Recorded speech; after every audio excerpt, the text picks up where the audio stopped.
Hi, this is Jim Starkweather, the publisher of KitMaker Network, and welcome back for another episode of Mail Call. Yes, and I have a bit of mail here, as you can see. It is, it gathered while I was gone for 10 days on the East Coast visiting family.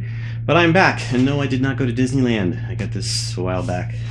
But I thought it was kind of fitting because I did see lots of chipmunks in New Hampshire. They are very, very prolific there. All right, well, let's see. Anything to update you guys on? No, pretty much haven't gone. So yeah, there's a lot of stuff I'm backlogged on, but we'll go ahead and go right to the mail. But we did get another letter from Gary Watson. Gary Watson, yeah, I think it's a T there. Gary, I hope you're watching these videos, because if not, you think I'm a real schmuck for never writing you back. But then again, last time I wrote a letter was probably about 5 years ago. All right, let's see what Gary has to say this time. Maybe I have to do the condensed version. Oh, it looks like I might have a Kit request letter here. Let's see. Hi, dear KitMaker Network. I came across the resin figures scenes from the People's Republic of China while browsing the internet one day. The company is called Yuan San Wawa and HE? Something like that. 1/35th figure kits they produce depict soldiers of the Chinese PLA Army and Marines. The main something of the kits represent PLA troops during the 1979 Sino-Vietnamese War. Two of the kits are also disturbing what-if scenarios. I provided a list of the kits produced along with something website address. All right, well, I'm not sure why you're sending me this information, other than maybe just to be informative. Did I miss something in the earlier intro? Came across resin figures from People's Republic of China, uprising companies called Big Soldiers of the... Okay. All right, Gary. I'm sorry. I'm not. There's a long list of kits here, so I think maybe just trying to be informative. Like, maybe we don't cover these kits on the website, and he's thinking we should. All right. Well, we will take that under advisement. I will pass that on to the people who do news or whatever. Maybe we can find out about that stuff. All right. Well, thanks for writing again, Gary. But let's push on with the mail call, shall we? First off, we've got something from History and Collections, probably a magazine of some kind. A magazine. I like to talk in the French accent, which is really bad. Sorry. It is Steel Masters, Lithomatique Steel Masters, which are diorama-based publications. This one is Operation Citadel. Citadel, obviously. But yeah, this one's going to be all about that, and I will cover this probably in a turning the page, so stay tuned for that. Next, we have a big package here from our former editor, James Bella, who's sending some stuff along, but we'll go ahead and take a look at it. I'm not sure what's in here. That's a book. It is a book. Let's eventually get it. All right, it is a book from Panzerex, and it's a hardcover book. I'll try to get the glare off of there for you, but turn it the right way. Forgotten Archives #1. Looks very interesting. It looks quite a few number of pages. I'm not going to crack it open. This one's by Darren Neely. First hardcover book that Panzerex has done. I'm not 100% sure, but I believe it is, unless they've done some others and they just kind of escaped me. Next, moving on, we'll do that also in a turning the page at some point. I'll get another magazine or such from, this one is from Hobby World. Oh, Hobby World's still sending me stuff, cool. Hobby World #182. It's really hard to do that. Hobby World is a Spanish publication, I believe. At one point it was available in English, some internet magazine, online publishing sites. I'm not sure it still is, but again, we'll cover this in a turning the page. One more, and the mail falling on the floor. Hold on. Something from Google. I get lots of mail from Google. This one is Abrams Squad #12. And now, True Modeling Full Scratch Patriot. Wow, somebody scratch built, I'm assuming a 1/35th scale Patriot missile launcher. Very nice. So Abrams co-op number 12 is out there, guys. You probably need to look for it here in North America, at least. You know, you might not be able to find it quite yet, but it's out and about. All right. That leaves a few boxes. Let's go ahead and start the boxes. Not sure what this one is. My computer is binging at me. Well, I'm not like... Get Office special offer when you upgrade. Thanks, Microsoft. I'm so appreciative that you interrupted my video to give me an advertisement on Microsoft Office. Really appreciate that, Bill. Actually, Bill doesn't really run the company anymore, so it's not really fair to complain to him directly. All right, here we go. Oh, this is a Revell kit from our friends at Revell, and it is the Stearman aerobatic biplane. I believe Rowan was excited potentially about seeing this, so he might, if he actually watches my videos, he might be interested in that. But looks like I think this is. I want to go out on a limb here and say I believe this is a new tool kit.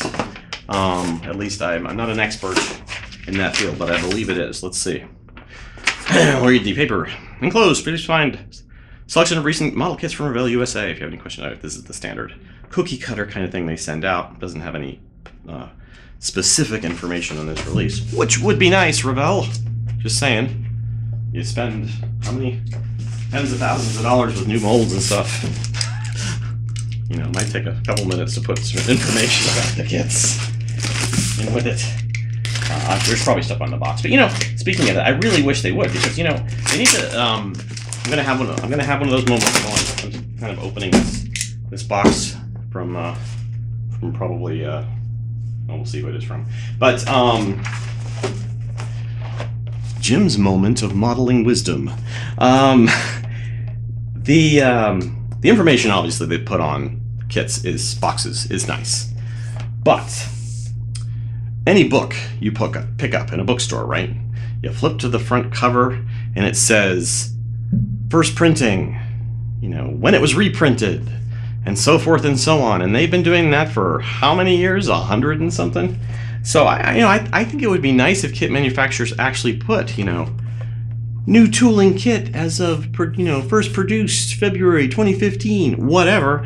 But it would at least alert modelers that this is a new tool kit. What I think the disconnect is, obviously they want to release a lot of the old kits and potentially introduce them to new modelers and not have a stigma upon it that, oh, that's a 2008 kit, or, oh, that's a 1995 kit. Yeah, that's true. I get it. But at the same time, you know, people should be able to look at this in a store environment, because you're going to see these, and they should be able to go, you know, I don't have my phone on me or my resources, and I'm trying to remember if this is a new tool kit or not. You know, just say it's a new tool kit. I mean, you can release it later on, and you know, like 10 years from now, and not say anything about it. But if this is a new tool kit, say it's a new tool kit, because where's the downside of that under this release? You know, like for right now, it's all upside. It's all upside. Later on, you want to, you know, fudge about it, its origins or whatever. That's fine. But you know, go ahead at least when it's a new tool kit. Say it's a new tool kit. Hopefully somebody from some modeling company is watching that and saying, hey, yeah, that kind of makes sense. I mean, because they do put it on their marketing materials. We get stuff from Hasegawa, for example, and from the ordering stuff that the distributors put out, and it'll clearly say, new tool, or, you know, re-release. So this is a box from Stevens International. They sent us a Trumpeter catalog for 2014, 2015. I'd have to say if this was put out in 2014, I'm getting it a little late, but you know, there we go. Interesting style there. We also got the new MiG 29A Fulcrum Italeri 9.12. So that one is a 172nd scale kit. We also got the Russian NBC Late. Now this is obviously a nuclear biochemical, whatever. What's the NBC stand for? Is that right? It's nuclear bio, whatever. It says basically a vehicle designed to withstand any weapons of mass destruction attacks. Boy, my face looks really white out there. There's hardly any light in this room. I'm just letting a little light in from the thingies, and that's just the way this camera behaves. If I open the window to get full light, I'd be like washed out. All right, 1/35th scale kit. This one is 300 plus pieces, and I believe is a new tool kit. But wouldn't it be nice if it just said that? Hey, new tool. Sorry. They're all guilty of it for the most part. In terms of marketing on the box, you know, there's a few Chinese manufacturers that have come along recently. They've done different things. Like they've done some stuff that's different. But for the most part, everybody seems to copy everybody else. It's like, you know, guys, be innovative. Change it up a bit occasionally. All right, this is also from Trumpeter, the Soviet 2S7 self-propelled gun. That looks pretty darn cool. I don't remember asking for this kit. Maybe I did. But yeah, it's nice. 1/35th scale, obviously. And again, I believe this is a new tool kit. Okay, well, that covers the Trumpeter. Let's move on to something from Tamiya. Sorry, I'm a little more animated, probably because I was on vacation. I got energy. You know, hopefully I'll have enough energy to deal with all this stuff. Because I was at somewhere around a count of 60 to 70 kits here that I still need to assign, do something with. Some of those have been covered in video unboxings and so forth, but not all of them. And this adds another 10 or so, I bet. All right, so is this supposed to be catalog season? I guess it is, right? November. Yeah, that's when they're going to shows and stuff. So actually, I'm seeing some of these catalogs probably before they show up at the shows. But boy, that interesting smell here. Got the Tamiya RC lineup catalog, and then a folder. Oh wow, a folder of like all the stuff. Now some of this stuff is stuff I've already seen, and I'm not going to go through all this because it would take forever. But yeah, a bunch of Tamiya catalogs and stuff. Let's see what the actual kit is, and it is the dun dun dun dun M24 Chaffee. Now, quickly note, it's got the Italeri logo there. So this is a Tamiya / Italeri, excuse me, Italeri logo. So this is going to be an Italeri kit, most likely with additional parts provided or supplied in the kit from Tamiya. And this one says includes metal gun barrel and assembly type tracks, so individual track links. It says new and retool parts included. Hey, they put new and retool parts included. If Tamiya does it, it must be a good idea. All right, looking at the inside just really quickly, yeah, I can definitely see some difference just in the color. There's a kind of a brownish thing for the main tank, and then green for some barrels with some detail, some stuff. So there's multiple kit items included in this. I'm not sure which ones are Italeri. I'll definitely do this in an unboxing, probably just so people can get an idea if it's worth the buy. Obviously, there weren't a lot of Chaffee kits out, or haven't been a lot of M24 Chaffee released kits, and I can't even remember if Dragon even made this kit yet. And I think I owned the Italeri kit from a long time ago, so I built this kit before, many ages ago, back before the dawn of the internet. There was a time where we made models. Yes, it's true. All right, last one is from MRC. Is it going to be an Academy kit, you think? Could be Academy, could be, what else am I getting from them? I think I'm getting Italeri from them, aren't I? Like direct. It is the 1/48 scale Academy U.S. Air Force B-25B. So it looks pretty nice. Don't know if this is a new tool or not, and the box probably isn't going to tell me. Now this is an Accurate Miniatures mold. I'm not sure that it's the same. It says Accurate Miniatures on here. I'm assuming they bought the Accurate Miniatures. For those of you familiar with the logo, well, that has a lot of glare, isn't it? So yeah, so not a new kit. Obviously, probably one that's been put out before by Accurate Miniatures, or Accurate Miniatures. I said that right. And this is again 1/48 scale. This is a Doolittle Raid in quotes here, but we'll have that up probably as well, either on an unboxing or try to get a quick video review out for that. All right, well, hope the sound's been okay through this. I keep trying to think about getting like a lapel microphone or something so I don't have this issue with the mic, because it's like, you can see it right there. Hello, Mr. Microphone. yeah, I believe that's everything. So we got quite a bit of stuff. Nothing huge. Dragon Box probably is imminent, I would think, soon. But yeah, we'll try to get the rest of this stuff out and to reviewers and so forth. Remember, as I always say at the end of these, that if you're interested in doing a review for us, there is a system, there's a page on the front page of most of our sites, Armorama, Aeroscale, most of our other sites, Model Shipwrights. If one of these kits is something that you think you might provide a good review for, or want to do the review or build feature, and by build feature I mean like build the kit and then write about your experience building it and take some photos while you're building it and all that stuff, and basically kind of like a typical article in a magazine, fine scale, any such hobby magazine, because that's what we are kind of. We're kind of like an online magazine, and community, of course.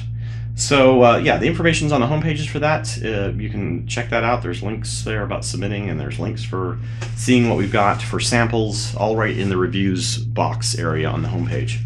What else can I go over? Nothing much. We're having some minor issues right now with PayPal.